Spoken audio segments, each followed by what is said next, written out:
여러분, 성경의 침례에는 두 가지 종류를 기록하고 있습니다. 물의 침례와 성령의 침례입니다. 여러분, 이 문제를 우리가 좀 더 심각하게 생각해 보아야 할 때가 이르러 온 것 같습니다. 여러분, 물의 침례는 시원하죠.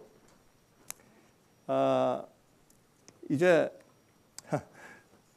제가 어릴 때 침례를 받았기 때문에 잘 침례의 의미를 모르고 침례를 받았기 때문에 침례를 받고 나서 오후에는 수영을 하고 왔습니다. 침례받은 장소에서. 침례는 물로 침례를 받는 것은 시원하죠. 기분이 좋죠. 회개와 용서의 경험이고 겉을 씻는 것을 의미하기 때문에 그렇습니다. 우리가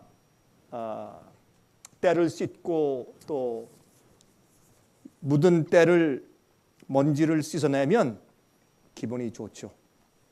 그래서 예수님께로 나아가기 위해서 씻는 것입니다. 침례 요한은 예수님께로 나아가기 위해서 거추장스러운 걸리는 장애물들을 다 치우라고 했습니다. 그리고 요단강에서 침례를 베풀었습니다. 다 씻게 하여 주었습니다. 그러나 침례 요한은 그 침례 받는 자들의 마음속을 변화시켜 줄 수는 없었습니다. 예수님께로 인도해 줄 수는 있었어도 속사람을 변화시켜 줄 수는 없었습니다. 예수님께 나아가는데 방해되는 모든 것들을 제해버리도록 도와줄 수는 있었지만은 그러나 속사람이 하나님 앞에 연락받도록 속을 바꿔줄 수는 없었습니다. 그래서 물의 침례와 성령의 침례의 차이가 거기에 있는 것입니다. 여러분, 불의 침례는 속을 태우는 것입니다. 불의 침례는 녹여서 다른 모양으로 빚을 수가 있습니다. 여러분, 태워짐을 당할 때 아프죠. 고통스럽습니다. 귀찮습니다. 죄와 우상들이 태워질 때, 내가 애지중지하는 것이 태워질 때에 내 속에 나도 그런 줄 모르고 있다가 그런 것들이 폭로될 때 고통스러운 것입니다.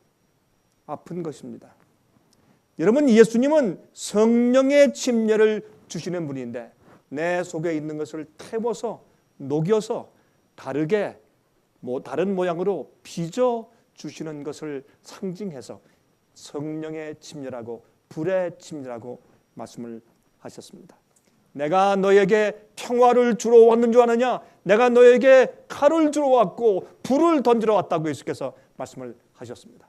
이런 것들이 참 대대로 지나가면서 모든 문화와 배경과 역사를 달리해도 사람들이 그 상징적인 언어를 통해서 주의 말씀이 무엇을 의미하는지 이해할 수 있도록 하기 위해서 주께서 그렇게 말씀하셨고 성경에 기록해 주신 것입니다.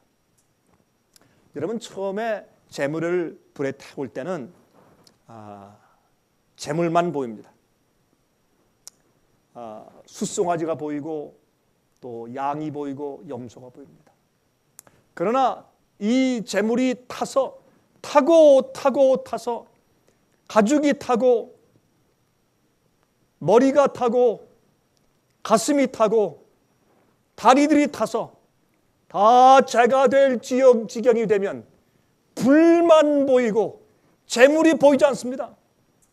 우리가 주 앞에 나가서 나를 희생하고 주 앞에 굴복하려고 희생 제물 되겠다고 주 앞에 누울 때는 내가 보이지만은 내가 타서 주님께서 불로 나를 사르시어 하나님의 의로운 제물로 만드실 때 나는 보이지 않는 것입니다. 그것이 불의 침례입니다. 그것이 성령의 침례입니다. 이러한 성령의 침례가 우리에게 우리 마음속에 새로워져야 할 때가 이젠 된 것 같습니다. 여러분, 세상이 돌아가는 것을 좀 살펴보십시오. 여러분, 성경에서 마지막 때 이러한 일이 생기겠다라고 예언하신 모든 것들이 지금 우리 앞에 다 와 있습니다. 오지 않은 것이 없어요. 여러분이시여, 전쟁과 쟁투를 제가 달리하는 이유가 있어요. 전쟁은 나라 간의 전쟁이지만 쟁투는 사람들 간의 그룹 간의 쟁투일 수 있어요. 그 다음에 반목과 분파와 시기함과 미워함과 작당함과 분냄과 자랑함과 하나님보다 자기 사랑하는 것을 더하는 일과 성경 예언의 모든 성취가 이 세상에 만연합니다. 이제 우리가 더 무엇을, 어떤 징조를 기다려야 할지 모르겠습니다. 정말 주님 속히 오십니다. 제가 최근에 한 분과 이제 전화하는데 한 시간 동안 전화하면서 제가 그분의 이야기에 동의했습니다. 저는 그런 계시를 받지 못했습니다. 그러나 그분은 저한테 이렇게 말했습니다. 강 목사님, 이분이 미국 사람이니까 패스터 강, 내 얘기를 얼마나 심각하게 들으실지 모르겠습니다. 그러나 나는 요즘에 하나님께서 제게 분명히 한 가지를 지시하시고 말씀하셨습니다. 우리가 주님의 사업을 정말 해야 할 때가 앞으로 한 1년밖에 남지 않았습니다. 전 그 얘기를 듣고 나서 전 그랬습니다. 그 형제에게. 나는 그런 얘기를 듣지 못했습니다. 그게 맞을 수도 있고 안 맞을 수도 있습니다. 그러나 나는 형제의 진실함을 알기 때문에 하나님께서 형제에게 그런 감동을 주신 것을 합니다. 여러분, 누가복음 3장 16절에 이렇게 말씀했습니다. 요한이 모든 사람에게 대답하여 가로되 나는 물로 너에게 침례를 주거니와 나보다 능력이 많으신 이가 오시나니 나는 그 신들매를 풀기도 감당치 못하겠노라. 그는 성령과 불로 너에게 침례를 주실 것이요. 침례 요한은 예수님께서 오시는 길을 준비시키는 자였습니다.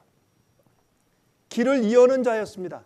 예수께서 오실 수 있도록 우리 마음에 있는 모든 장애물들을 제하도록 도와주는 자였습니다. 우리가 그 일을 하듯이 마지막 시대에 살고 있는 하나님의 백성들은 침례 요한의 역할을 해야 할 것입니다. 예수님께서 다시 하늘에서 재림하시는 그날에 사람들이 주님을 맞이하고 영접하기 위해서 나아가기 위하여 모든 장애물들을 제거해야 합니다. 모든 길에 있는 돌들을 제거해야 합니다. 우리 생애 가운데서 주님께 나아갈 때 우리 다리를 걸어서 넘어지게 하는 모든 것들을 치워야 합니다. 그리고 높아진 교만을 내려야 합니다. 깊이 들어간 골짜기를 메워야 합니다. 음흉한 것들과 죄악들을 제거해야 합니다. 그리고 주님께 달려가야 합니다. 그러면 주님께서 불로 우리를 태우시는 겁니다. 구원은 죄와의 분리입니다. 구원은 죄에서부터 태워지는 것입니다. 여러분, 그러므로 이 성령과 불로 예수님께서 침례 주시는 분이다. 그렇게 요한은 예수님을 소개하였습니다. 보라, 세상 죄를 지고 가는 하나님의 어린 양을 보라. 하나님의 어린 양을 보면 우리 마음속에 성령이 임해요. 하나님의 어린 양을 보면 우리 속에 불이 임해요. 그래서 나를 태우고 내 죄를 지고 가시는 주님께 다시 그 죄를 내게 돌려달라고 할 마음이 생기지 않습니다. 주님께서 우리 죄를 지셨다고 하는 것은 내가 속였을 때 주님이 대신 당신 자신이 속이신 것처럼 내 죄를 지시고 가져가셨습니다. 내가 도적질했을 때 주님께서 그 일을 직접 행하신 것처럼 내 죄를 가져가시고 담당하셨기 때문에 내 죄가 사함받은 것입니다. 내가 사람을 죽였을 때 주님께서 사람을 죽이신 것처럼 그 죄를 지시고 담당하셨기 때문에 그것은 어떤 책에서 어떻게 그저 나누어진 것이 아니라 실제로 그렇게 행하신 것처럼 담당하시고 가져가셨기 때문에 내 죄가 사라지는 것입니다. 그러므로 내 죄를 지신 것입니다.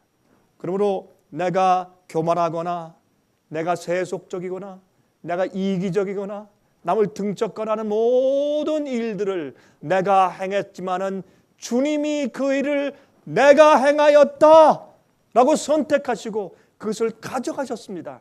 그래서 주님의 하나님의 어린 양이 내 죄를 지고 가신 것을 볼 때 내 속에 죄가 태워지는 것입니다. 다시는 죄를 다시 달라고 할 마음이 생기지 않는 것입니다. 이것이 회개요. 이것이 불의 침례를 받는 것입니다.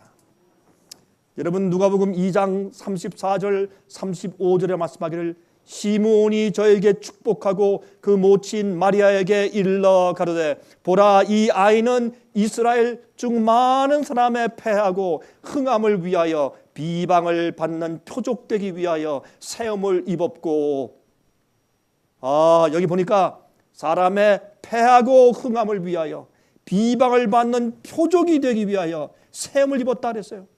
또 칼이 내 마음을 찌르듯 하리라. 이는 여러 사람의 마음의 생각을 이 여러 사람이란 그 말 속에 여러분과 저도 포함되어 있습니다. 여러 사람의 마음의 생각을 드러내려 함이니라 하더라. 우리가 세상 죄를 지고 가는 하나님의 어린 양을 바라보면 내가 드러나요. 예수님의 의로운 생애를 바라보았을 때 사람들은 자기를 보았습니다. 대제사장은 자기를 볼 수 있었고 제사장들도 자기를 볼 수 있었고 랍비들과 서기관들과 바리새인들이 자기를 볼 수 있었어요. 예수님의 그 의로운 생애와 너무 흠이 없는 동기를 보고 사람들은 이런 인간은 이 지구상에 없는 것이다. 이가 누구인가? 예수를 보았을 때 그들 속에 있는 모든 것이 폭로되고 드러내어졌습니다. 그러므로 예수님은 모든 사람의 생각을 드러내시는 분일 것이다 라고 어린 아기를 안아서 시므온 선지자가 그렇게 말을 했습니다. 여러분 그렇습니다. 예수님께 나가면 우리는 불의 침례를 받고 성령의 침례를 받아야 합니다. 성령은 거룩하신 영입니다. 우리 마음속에 거룩한 영에 의해서 속된 우리 양심과 마음과 생각이 비춰지고 녹아져 버리는 것입니다. 불로 태워지면 다시 새로운 모양으로 이렇게 주무를 수가 있어요. 다른 새로운 모양으로 빚을 수가 있습니다. 여러분 그러므로 여러분 용광로 속에 들어가는 일은 반드시 모양을 바꾸기 위해서 필요한 일입니다. 좌우에 낯선 검이 되기 위해서 검을 용광로 속에 집어넣어서 제일 처음에 녹이는 것입니다. 새빨갛게 달구는 것입니다. 그리고 망치로 치는 것입니다. 쳐서 빼죽하고 그 다음에 정말 잘 되는 그런 칼로 정련하여 때리는 것입니다. 말라기 3장 1절부터 3절에 이와 같은 말씀이 있습니다. 만군의 여호와가 이르노라 보라 내가 내 사자를 보내리니 그가 내 앞에서 길을 예비할 것이요 또 너희의 구하는 바 주가 호련히 그 전에 임하리니 곧 너희의 사모하는 바 언약의 사자가 임할 것이라. 여러분 여기 보면 하나님께서 갑자기 주의 성전에 임하신다 그랬어요. 여러분 갑자기 예수님께서 성전에 임하시는 때가 언제입니까? 하나님께서 갑자기 주의 성전에 임하시는 때가 언제입니까? 여러분 그것은 두 번의 역사에서 볼 수가 있습니다. 예수님이 부활하시고 승천하셨을 때 하늘 성소로 들어가셨다. 하나님의 전으로 들어가셨다 했습니다. 그 다음에 우리가 성소 제도를 통해서 배우는 것은 예수님께서 성소 봉사를 마치시고 지성소로 들어가실 때 갑자기 하나님의 전으로 임하신 겁니다. 거기에 들어가셔서 어떻게 하십니까? 거기에서 이제 하나님의 백성들을 정결케 하시고 꼴지우시는 일을 하시는 것입니다. 불의 침례를 주시는 일을 하시는 것입니다. 여러분 2절입니다. 그의 임하는 날을 누가 능히 당하며 예수님께서 갑자기 하나님의 성소에, 성막에, 성전에 지성소로 임하시는 것을 어떻게 설명하는가? 그의 임하는 날을 누가 능히 당하며 그의 나타나는 때에 누가 능히 서리요? 그는 금을 연단하는 자의 불과 표백하는 자의 잿물과 같을 것이라 그랬습니다. 금을 연단한다고 했습니다. 모든 찌꺼기를 다 빼내기 위해서 영광로 속에 집어넣어 녹여낸 다음에 그것으로 금전을 만들든지 금 어떤 모양을 만들든지 금으로 어떤 모양을 만들어 빚는 것입니다. 그가 은을 연단하여 깨끗게 하는 자같이 앉아서, 예수님은 이 일을 행하실 때 급하실 필요가 없어요. 예수님 뛰어가면서 하시지도 않고 서서 하시지도 않고 앉아서 충분한 시간을 가지고 그 금속이 모든 찌꺼기가 다 없어지고 깨끗해져서 아름다운 모양으로 빚어져 나올 때까지 주님은 앉아서 다루시는 것입니다. 다루시는데 은을 연단하여 깨끗하게 하는 자처럼 한다고 했습니다. 여러분, 그건 무슨 말입니까? 은은 이 모든 금속 가운데서 가장 높은 고열에 녹여지는 금속입니다. 그게 은입니다. 그래서 잘 뜨거운 물에, 여러분, 금은 녹이기가 쉽습니다. 은은 녹이기가 어렵다는 것입니다. 그래서 아주 높은 물을 피워서 은을 녹이는 것입니다. 그렇게 하는 자같이 앉아서 레위 자손을 깨끗게 하되 금은같이 그들을 연단하리니 그들이 의로운 제물을 나 여호와께 드릴 것이라. 여러분, 여기에 있는 말씀을 보면 이것은 일반 성도들은 물론이지만 특별히 주님의 일을 하는 주님의 종들을 여기에 일컬었습니다. 레위인들은 성소에서 봉사하는 사람들입니다. 레위인들이 정결하고 깨끗해져야 그들이 드리는 제물이 의로운 제물이 됩니다. 여러분, 사람들이 회개하기 위해서 제물을 가지고 올 때 레위인들과 제사장들이 의로운 마음을 가지고 의로운 하나님의 법칙과 규례대로 그것을 의롭게 드려야 합니다. 옛날에 예수님께서 계실 때 그때 제사장들이 얼마나 타락했습니까? 돈을 벌기 위해서 한 가족이 한 양을 가지고 오면 그 양의 피를 받고 그 양의 고기를 가지고 7가정 10가정을 위해서 제사로 삼고 나머지 양들은 다 뒤로 빼돌려서 팔았다고 했습니다. 여러분, 그러나 여기에 볼 때 하나님께서 먼저 레위인의 자손들을 깨끗하게 하고 제사장들을 먼저 깨끗하게 하되 금은같이 그들을 연단하리니 그들이 의로운 제물을 나 여호와께 드릴 것이라. 하나님께서 이제 앞으로 주님의 알곡들을 불러 모을 제사장들, 레위인들, 추수꾼들을 먼저 의롭게 정결케 하신다는 사실을 여기에 말씀을 하시는 것입니다. 첫 열매가 준비되지 않으면 추수가 끝나지 않는 것을 우리가 성경에서 너무나 잘 배우고 있다, 그 말입니다. 여러분, 우리의 구원은 다시 말씀드리지만은 우리 속에서 죄를 태우고 의롭게 만드는 것입니다. 여러분, 다른 불을 드리던 아론의 두 아들들을 생각해 보십시오. 그들이 부엌에 있던 다른 불을 가지고 와서 분향단에 불을 드리려고 했을 때 지성소에서 불이 나와서 그들을 태웠습니다. 나답과 아비후를 보십시오. 예? 지성소에서 불이 나와서 그들을 태웠습니다. 광야에서 반역한 250명의 족장들을 보십시오. 하나님께서 그들을 성소에서부터 불이 나와서 태워 죽임을 당하게 하셨습니다. 주님께서 사람이 죽는 것을 주님께서 기뻐하시나요? 아닙니다. 모든 사람이 다 회개하여 구원 얻게 되길 주님께서 원하신다고 했습니다. 그러나 이렇게 하시는 것은 하나님의 의로운 제물이 깨끗하게 바쳐져야 하기 때문에 그렇습니다. 주님은 참고 참으시다가 다른 불을 드리는 자들을 사르십니다. 여러분, 이 하나님의 백성들 금은을 깨끗하게 연단하여서 아름다운 의로운 제물로 드리기 위해서 하나님의 불이 필요해요. 성령의 불이 필요해요. 가짜 기별과 가짜 가르침과 가짜 진리와 잘못된 타협된 복음을 전하면 성령의 불이 아니기 때문에 그것은 사람들을 올바르게 연단하거나 구원할 수가 없는 것입니다. 그러므로 성령의 불이 필요하고 성령의 침례가 필요합니다.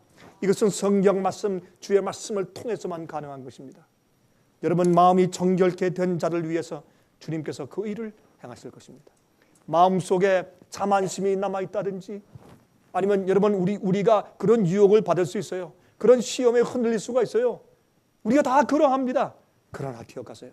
그러나 우리가 그런 시험과 어려움과 그런 유혹들을 당할지라도 어떤 지점에 와서 어떤 위기가 왔을 때 어떤 흔들림이 왔을 때 자기가 알아요. 내가 무엇을 선택해야 될지 어떻게 해야 될지를 알아야 하는 알 수 있는 그러한 그 초점이 그러한 기회가 딱 왔을 때 그때 나의 자존심과 나의 교만과 나의 자랑과 나의 평판과 인기와 나의 세상의 유익들을 다 꺾어 내려놓고 주 앞에 겸손하게 무릎 꿇는 것, 진리의 편에 서는 것, 이것이 옳다고 하는 것, 저것이 참 복음이라고 하는 것, 그렇게 하는 것은 쉬운 일이 아닙니다. 사람은 한번 말이죠, 내가 옳다고 주장을 한번 해버리면 그 주장을 꺾기를 싫어해요. 두려워해요. 어떤 데는 죽을 것보다 더 싫어하는 것입니다. 특별히 남자들은 말이죠, 더 그러합니다. 남자들은요 체면 때문에 살아요. 여자들은 체면 때문에 살지 않습니다. 우리 여자분들은 실리적이에요. 그러나 남자들은요 체면 때문에 목숨을 겁니다. 그래서 얼마나 많은 실수를 하는지 모릅니다. 그러한 기회와 순간이 왔을 때 우리는 예수님의 겸손을 배워야 합니다. 성령의 음성을 들어서 아 그렇다 할 때 나를 버리고 굴복하여 무릎을 꿇는 그런 경험이 필요합니다. 여러분 이 세상에 말이죠, 정치와 신앙과의 차이가 어딘 줄 아십니까? 정치 외교주라는 것은 뭐냐 하면 그 사람이 겸손하게 만들 수 있도록 내가 말해주는 것입니다. 그런 방법을 하는 것입니다. 그래서 아주 잘 대우해줘서 그 사람이 마음에 있는 자존심이 상하지 않게 하기 위해서 잘 기름을 발라서 그 사람이 우리 편에 설 수 있도록 해주는 것을 우리는 정치라고 합니다. 그게 정치 외교술이라고 합니다. 여러분 그래서 이 학문 가운데 정치 외교학과가 있습니다. 나라들 간에도 그 나라의 자존심을 건드리지 않기 위해서 어떻게 뒤에서 물밑 작업을 하는가에 정치 외교가 많이 달려 있습니다. 여러분 그러나 하나님께는 그것이 통하지 않습니다. 하나님께는 예수님의 온유하고 겸손하신 학교에서 배운 사람들은 그렇게 하지 않습니다. 여러분 그것이 내게 불이익을 주든지 아니면 내 자존심을 건드리든지 아니면 날 외롭게 만들든지 어떻게 만들든지 간에 그게 진리기 때문에 옳기 때문에 하나님의 은혜이기 때문에 주 앞에 굴복할 수 있는 성품을 길러야 합니다. 이것이 우리 속에 있지 아니하면 마귀는 우리를 넘어뜨리기 위한 수백 수천 가지의 유혹들과 시련들을 지금 마련해 놓고 있는 것입니다. 주 앞에 겸손하다, 주 앞에 온유하다 하는 것은 우리의 겉의 행동이 아닙니다. 우리 마음속에 있는 내 양심의 질입니다. 내 생각의 질입니다. 이것이 올바로 되어 있지 않기 때문에 이것이 성령의 불을 통해서 녹여짐을 당하지 아니했기 때문에 얼마나 많은 겉으로 보기엔 좋은 신앙인 같은 사람들이 넘어져서 마귀의 편을 들은지 모릅니다. 오늘날도 그렇고 내일도 그러할 것입니다. 특별히 마지막 시대에 많은 사람들이 그러할 것입니다. 지금은 정말 예수님의 성령의 침례와 불의 침례를 우리가 진실로 이해해야 할 때입니다. 여러분 아나니아와 삽비라를 보십시오. 그들이 성령을 속였습니다. 성령을 속였을 때 그들은 어떻게 해요? 금방 즉사해서 죽었습니다. 여러분, 그들이 다른 불을 가지고 있었을 때, 성령의 불을 가지고 있지 않고 다른 불을 가지고 있었을 때 그들은 불로 태움을 받아 죽었습니다. 불로 태움 받았다는 말은 써 있지 않지만 그들은 다른 불로 죽은 것입니다. 뜨거운 다리미는 똑같이 불처럼 뜨겁지만은 옷을 태우지 않으면서 옷에 구김살을 펴주는 것처럼 성령의 역사는 그러한 것입니다. 지금 주님께서 쉐키나 영광을 대동하고 이 땅에 재림하시기 전에 우리는 정말 뜨거운 성령의 은혜를 통해서 내 마음속에 있는 것들을 잘 펴야 합니다.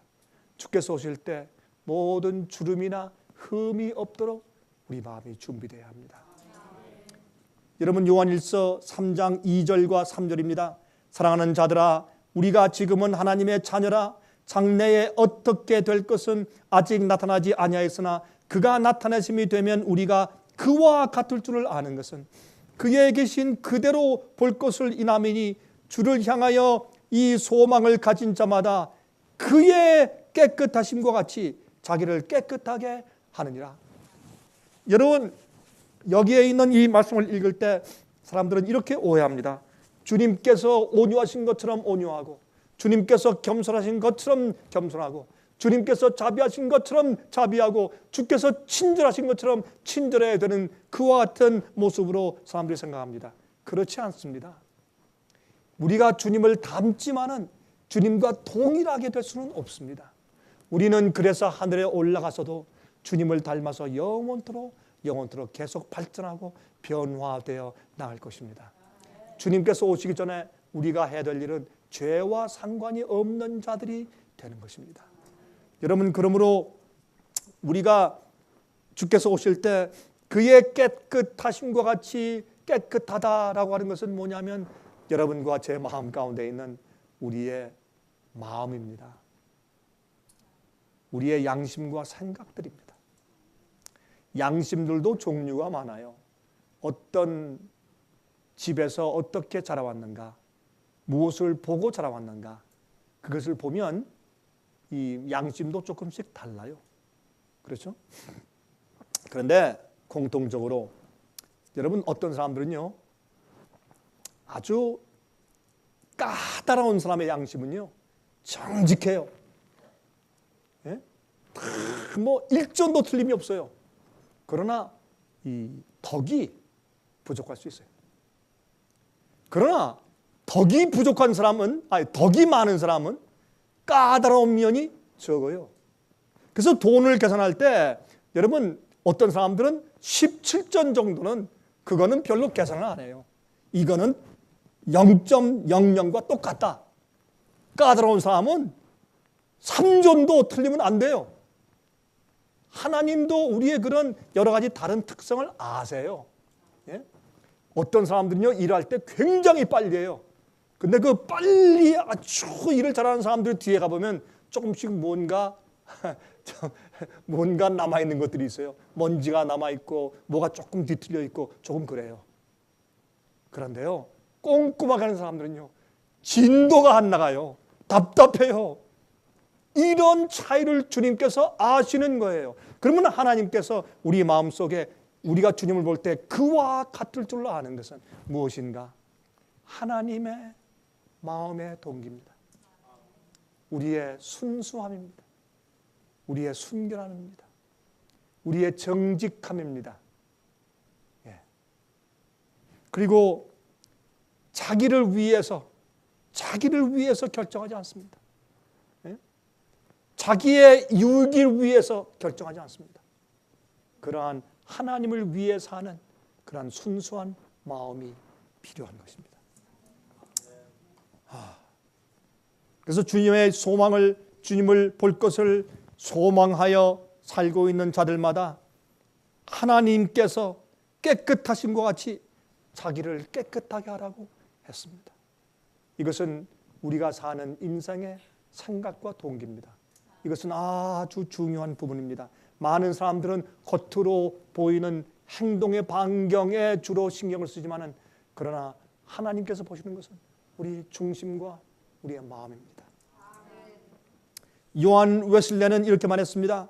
정결케 하시는 불이시여 내 마음 모든 것을 지나가시어 내 영혼을 비추시고 당신의 생명 속속들이 보내주시어 나를 정케 하소서, 나를 정케 하소서, 온전히 거룩하게 하소서라고 기도했습니다. 이것이 요한 웨슬레가 그리워해서 그가 시작한 거룩함의 운동입니다. Holy Movement. 그는 얼마나 많은 영혼들에게 참된 복음을 가르쳐 주었는지 모릅니다. 그래서 침례 요한도 말이죠, 예수님을 성령의 불에 침례를 주시는 분으로 그렇게 소개한 것입니다. 예수님께서는 침례를 주실 때 당신의 제자들을 통해서 침례를 주도록 하셨지 예수님이 당신 직접 침례 주신 적이 없습니다. 만약에 어떤 사람이 예수님이 직접 나 침례 주셨다 그러면 얼마나 큰 특권이겠어요. 예수님께서는 12 제자를 통해서 침례를 주게 하시고 예수님은 침례 주지 않으셨습니다. 그러나 예수님은 영적으로 성령을 통해서 모든 원하는 사람들에게 마음속에 불의 침례를 주시는 분입니다. 성령의 침례를 주시는 분입니다. 이것은 받기를 원하는 자들에게 언제든지 주시는 주님의 은혜입니다. 우리가 어제 주님의 불에 의해서 태워져야 할 것들이 아직 남아있으면 지금 이 시간 주 앞에 손을 들고 주여 내게 성령을 주십시오 라고 기도할 수 있습니다. 이 화면을 통해서 우리 이 말씀에 참여하시는 여러분들이시요, 여러분들이 어디에 있든지, 여러분들이 그 훗날에 혹시 CD를 통해서 이 말씀을 듣든지, 아니면 여러분들이 화면을 통해서 지금 이 예배에 참석하시든지, 여러분들이 가정에 계시든지 집회소에 있든지 교회에 있든지, 여러분들이 중국에 있든지 인도에 있든지 한국에 있든지 어디에 있든지, 여러분들이 있는 곳에서 마음속에서 조용히 요한 웨슬레 같은 기도를 지금 올리십시오. 정결케 하시는 불이시여 내 마음 모든 것을 지나가시어 내 영혼을 비추시고 당신의 생명 속속들이 보내시어 나를 정케 하소서, 나를 정케 하소서, 온전히 거룩해 하소서. 이렇게 하시면 지금 이 시간 성령의 불이 여러분의 마음을 태울 것입니다. 이것이 하나님의 구원의 역사입니다. 여러분, 누가복음 12장 49절에 이렇게 말씀했습니다. 내가 불을 땅에 던지러 왔노니 이 불이 이미 붙었으면 내가 무엇을 원하리요? 주께서 아무리 불로 우리를 태워서 정결케 하시고 우리를 꼴지우시려고 해도 사람들이 원치 않습니다. 왜? 고통스럽고 귀찮으니까. 만약에 그 불이 우리 속에 계속 타고 있으면 주님께서 더 이상 무엇을 원하시겠느냐 말이에요. 물로 씻는 것은 외부적인 것입니다. 계속 또 씻고 또 씻어야 합니다. 그러나 불로 태우는 것은 속까지 다 정결케 하는 것이고 깊이 숨어있는 것까지 다 드러내서 태워서 재가 되게 한 다음에 다시 새로운 형상으로 꼴집는 것이기 때문에 우린 불의 침례를 받아야 합니다. 여러분, 이미 여러분들은 이 허리케인 샌디에 대해서 다 들으셨고 보셨고 뉴스도 보셨고 얘기를 많이 들으셨죠. 아마 그렇게 하셨을 것이라고 생각이 됩니다. 그런데 참 이번에 정말 굉장했죠. 미국의 역사 가운데서 이러한 재해가 없었습니다. 저도 정말 깜짝 놀랐습니다.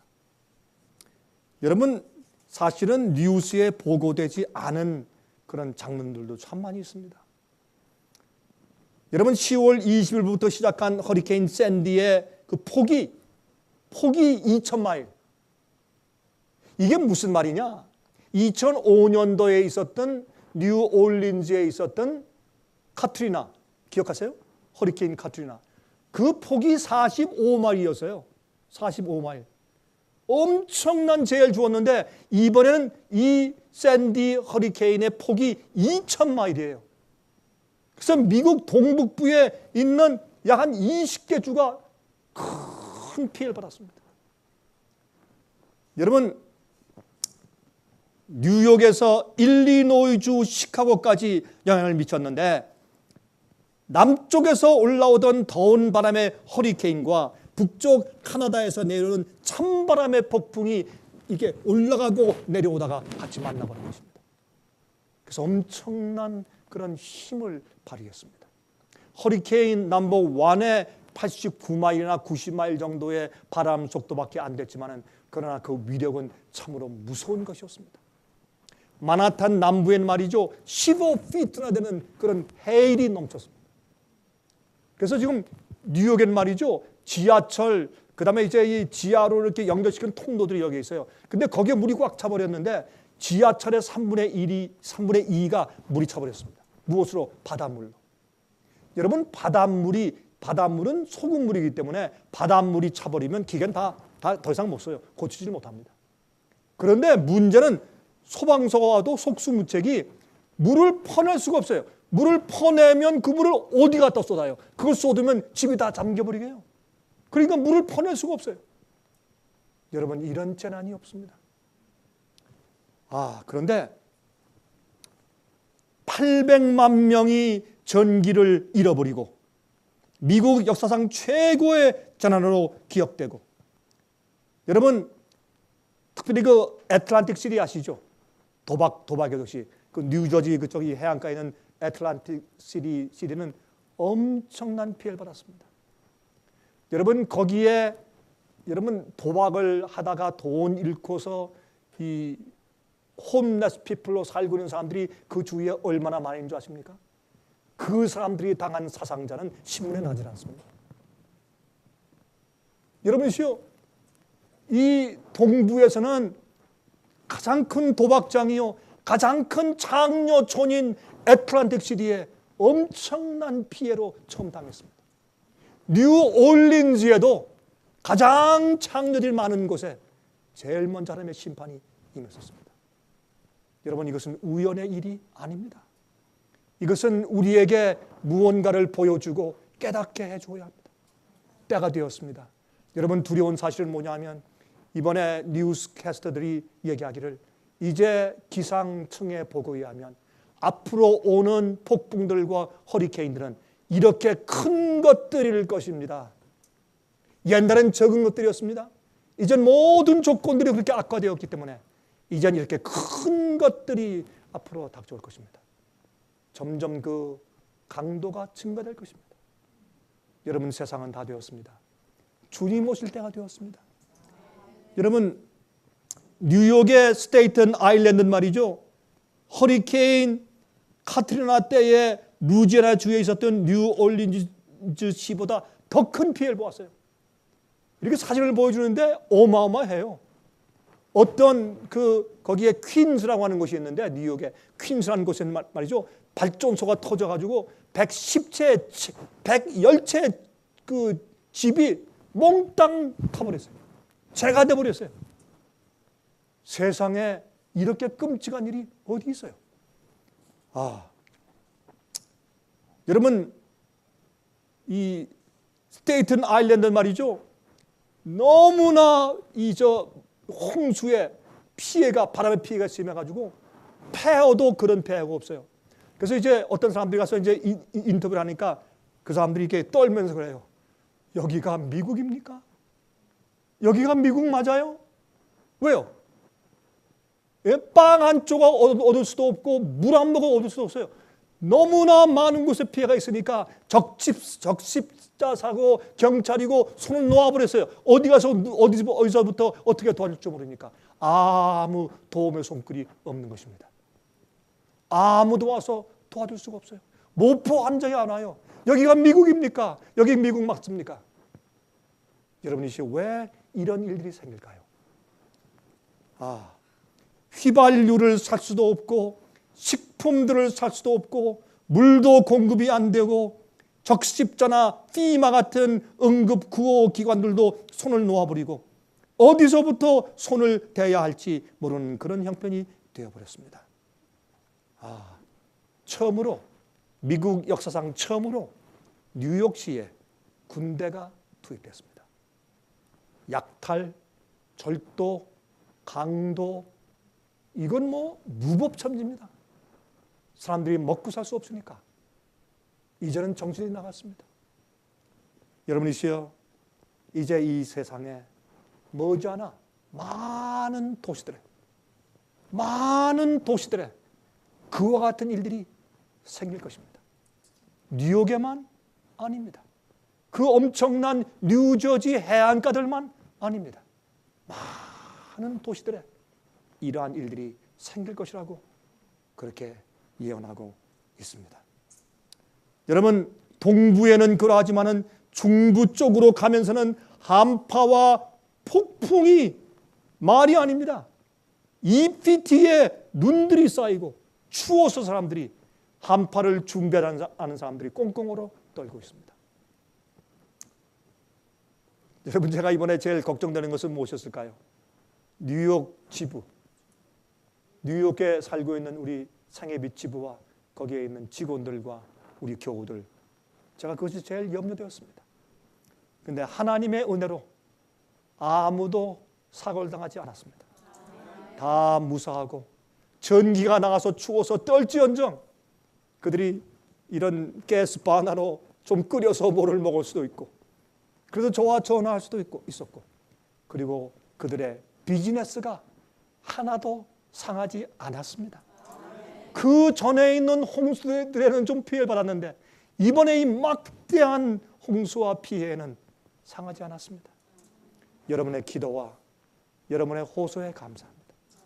하나님께서는 주의 백성들을 이렇게 보호하시는 겁니다. 여러분, 그리고 저에게 이렇게 얘기했습니다.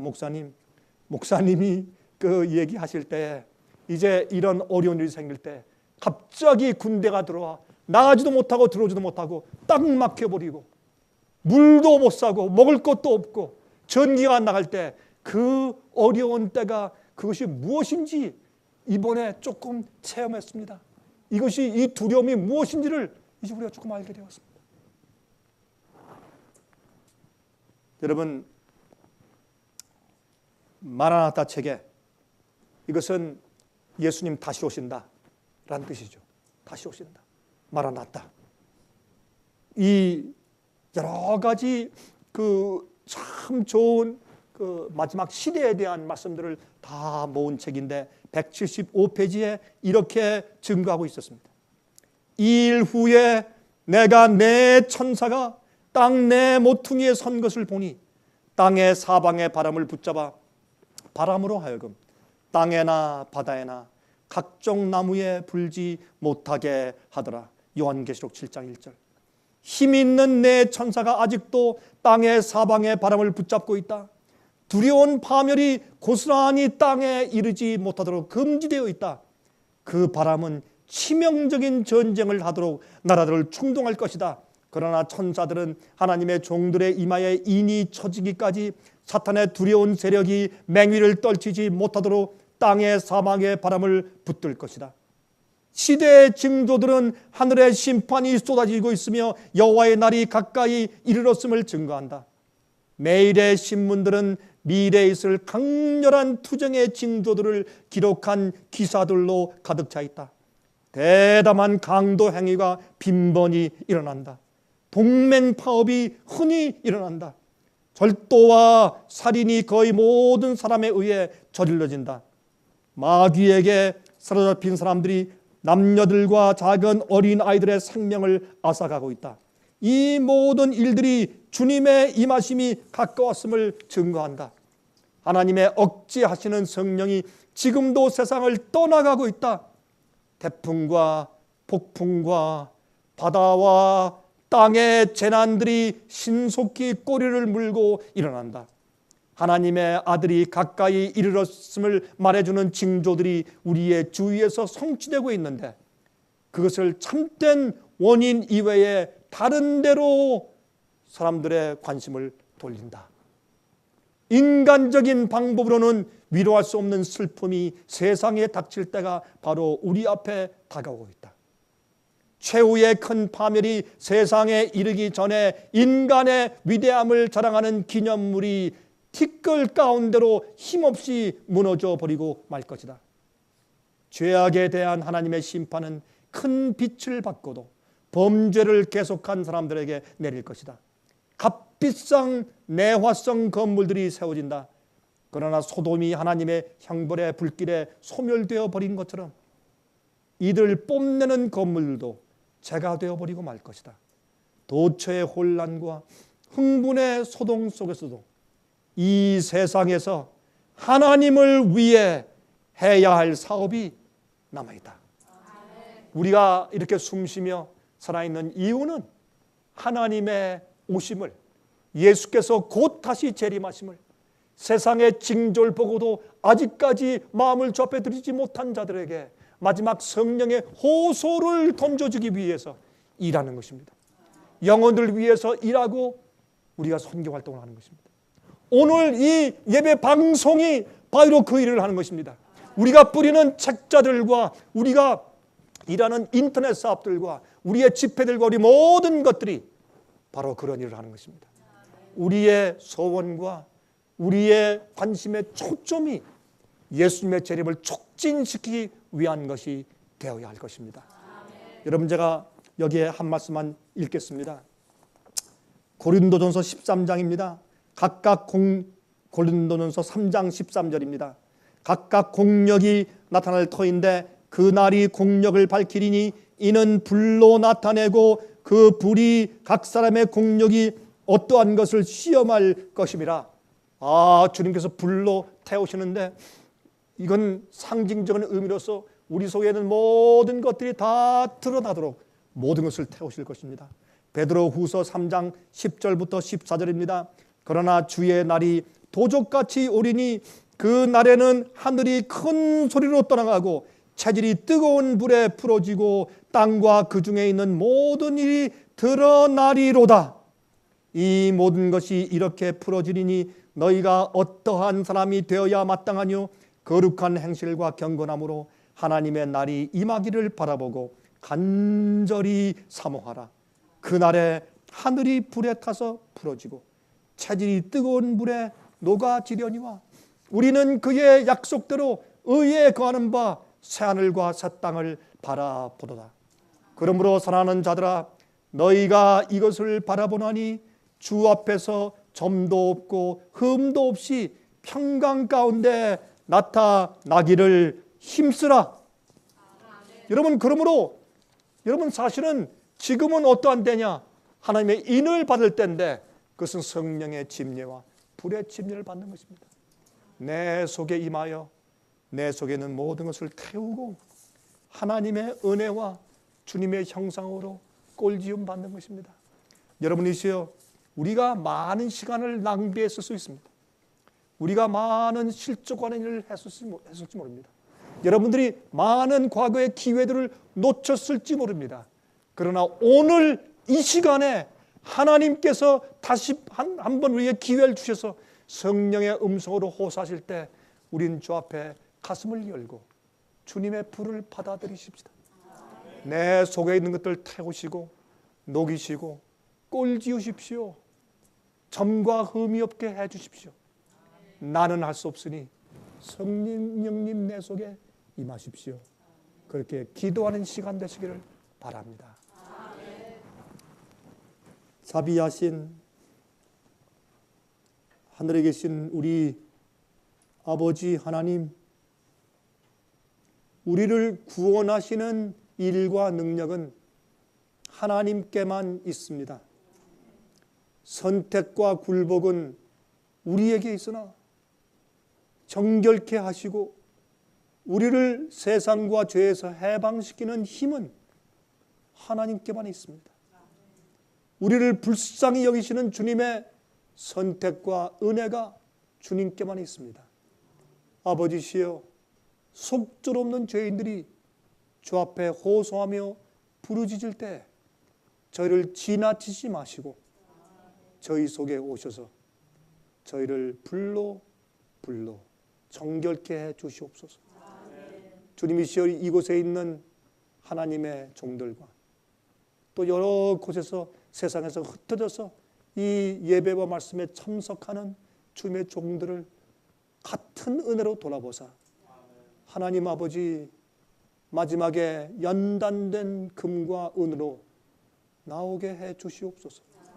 세상에 주께서 속히 오실 징조가 너무나 만연합니다. 우리가 더 이상 무엇을 보아야 우리가 방주로 들어가겠습니까? 우리 마음을 재촉하사 준비케 하시옵소서. 예수 그리스도 이름으로 간절하게 기도합니다. 아멘.